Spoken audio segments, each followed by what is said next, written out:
بعد فقد قال اللہ سبحانہ وتعالی فی محکم کتابہ المبین بسم اللہ الرحمن الرحیم وما ارسلنا من قبلک الا رجالا نوحی الیہم فاسألوا اہل الذکر ان کنتم لا تعلمون بالبینات والزبر وانزلنا الیک الذکر لتبین للناس ما نزل الیہم ولعلہم یتفکرون۔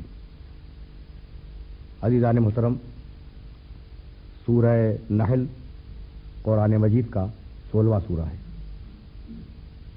اور اس نشست میں اس سورے کی 2 مسلسل آیتوں کی تلاوت کا شرف حاصل کیا گیا، جن کے نشانات 43 اور 44 ہیں۔ 16واں سورہ 43ویں اور 44ویں آیتیں۔ ان آیات میں پروردگار عالم نے یہ ارشاد فرمایا اپنے حبیب کو مخاطب کرتے ہوئے کہ وما ارسلنا من قبلک الا رجالا نوحی الیہم، حبیب ہم نے تم سے قبل جتنے بھی رسول بھیجے ان کی 2 خصوصیتیں تھیں۔ پہلی خصوصیت تو یہ تھی کہ وہ رجال تھے، مرد تھے، ان میں رجولیت پائی جاتی تھی۔ نوحی علیہم، اور ان کی دوسری خصوصیت یہ تھی کہ ہم ان پر وحی نازل کیا کرتے تھے۔ یہ ٹکڑا آیہ مبارکہ کا، اس کا خطاب پیغمبر اکرم سے، وما ارسلنا من قبلک الا رجالا نوحی الیہم، اور اس کے فوراً بعد پروردگار نے عام انسانوں کو مخاطب کیا، اور مخاطب کرنے کے بعد ان کو یہ حکم دیا کہ فاسألوا اہل الذکر ان کنتم لا تعلمون بالبینات والزبر۔ بھائی اگر تم جاہل ہو اور اگر تم اس بات کو نہیں جانتے ہو تو اہل الذکر سے سوال کرو، اور وہ اہل الذکر معجزات کے ذریعے اور پچھلی مقدس کتابوں کے ذریعے تمہارے سوال کا جواب دیں گے۔ تو پہلے ٹکڑے میں آیہ مبارکہ کے خطاب ہے پیغمبر اکرم سے، درمیان میں خطاب ہے انسانوں سے، اور اس کے فوراً بعد پھر روئے سخن پیغمبر اکرم کی طرف ہوا، وانزلنا الیک الذکر لتبین للناس ما نزل الیہم، اور حبیب ہم نے ذکر کو تمہاری طرف نازل کیا ہے، وانزلنا الیک الذکر، ہم نے ذکر کو تمہاری طرف نازل کیا ہے، لتبین للناس، تاکہ تم اس ذکر کو انسانوں کے سامنے بیان کرو، لتبین للناس ما نزل الیہم، اور یہ جو ذکر ہے وہ نازل ہوا ہے انہی کے بارے میں، انہی کے سلسلے میں، اور انہی کے لیے نازل ہوا ہے، لیکن بیان اسے تم کرو گے، ولعلہم یتفکرون، اور ہم نے یہ حکم اس لیے دیا کہ جب تم اسے بیان کرو انسانوں کے سامنے تو لوگ تمہارے بیان میں اور اس ذکر میں غور و فکر سے کام لیں۔ تو نزول ذکر کی غایت اور نزول ذکر کا سبب جو قرآن مجید نے اس موقع پر ارشاد فرمایا وہ ہے بیان رسول، انزلنا الیک الذکر لتبین للناس ما نزل الیہم، حبیب ہم نے تمہارے اوپر اور تم تک اس ذکر کو نازل کیا تاکہ تم اسے لوگوں کے سامنے بیان کرو۔ قبل اس کے کہ ہم یہ معلوم کرنے کی کوشش کریں کہ ذکر کیا ہے، ذرا سا ان آیتوں کی طرف توجہ فرما لیں جن میں لفظ بیان کو پروردگار نے استعمال کیا۔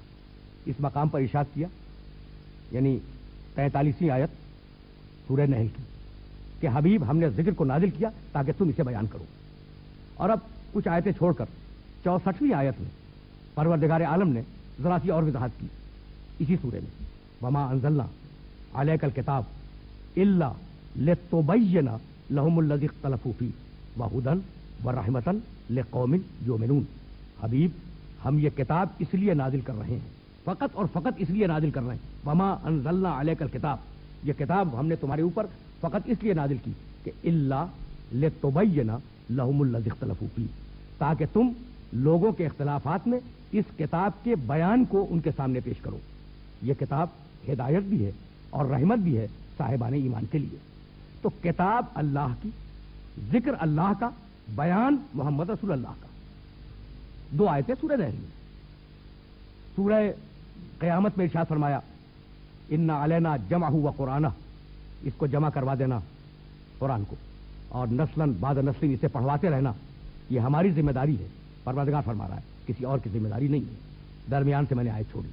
ثم ان علینا لبیانہ، اور اس کے بیان کی ذمہ داری بھی کسی اور کی نہیں ہے. اس کے بیان کی ذمہ داری بھی فقط اور فقط ہماری ہے.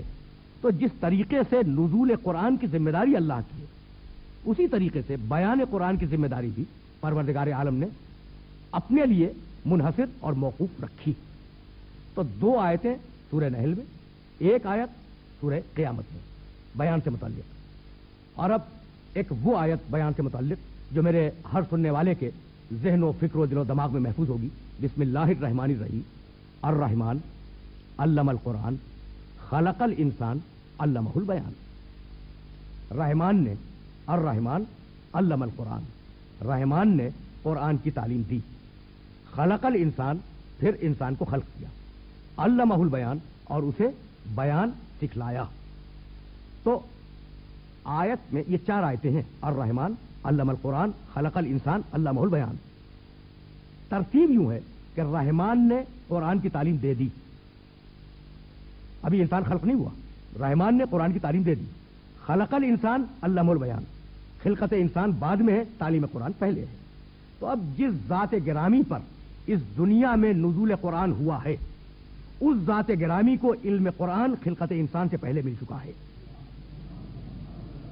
یعنی آیات کا سیکوینس اور آیات کا تسلسل یہ بتلا رہا ہے کہ خلقت انسان سے پہلے اس ذات گرامی کو علم قرآن مل چکا ہے.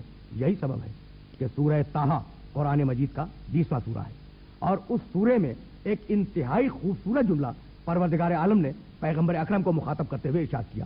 لا تعجل بالقرآن من قبل ان یقضی الیک وحیہ وقل رب زدنی علما. حبیب، جب تک تم پر وحی نہ آ جائے اس سے پہلے، جب تک تم پر وحی نہ آ جائے اس سے پہلے تم قرآن سنانے میں اجلت نہ کرو، اور حبیب کہو کہ پروردگار میرے علم میں اضافہ کر. تو حکم کیا ہے پیغمبر اکرم کو؟ جب تک تم پر وحی نہ آ جائے اس وقت تک قرآن سنانے میں جلدی نہ کرو. یعنی وحی جب آ جائے جب قرآن سناؤ، وحی آنے سے پہلے قرآن نہ سناؤ. تو یہ جملہ اسی وقت کہا جائے گا جب وحی آنے سے قبل پیغمبر اکرم کو پورے قرآن مجید کا علم حاصل ہو. یہ حکم تو اسی وقت دیا جائے گا نا جب پیغمبر اکرم کو پورے قرآن مجید کا علم حاصل ہو. تو عرض یہ کرنا چاہ رہا تھا کہ بیان رسول منسلک ہے اور متصل ہے نزول ذکر کے ساتھ اور نزول قرآن کے ساتھ. سورہ نحل میں 2 مقامات پہ کہا حبیب ہم نے قرآن کو نازل کیا اس لیے کہ تم بیان کرو. سورہ قیامت میں کہا کہ دیکھو اپنی مرضی سے اس کا بیان حاصل نہ کرو، اس کے بیان کی ذمہ داری فقط اور فقط ہماری ہے، پروردگار کہہ رہا ہے. سورہ رحمان میں ارشاد فرمایا ہم نے قرآن کی تعلیم دی، انسان کو خلق کیا اور اسے بیان سکھلایا.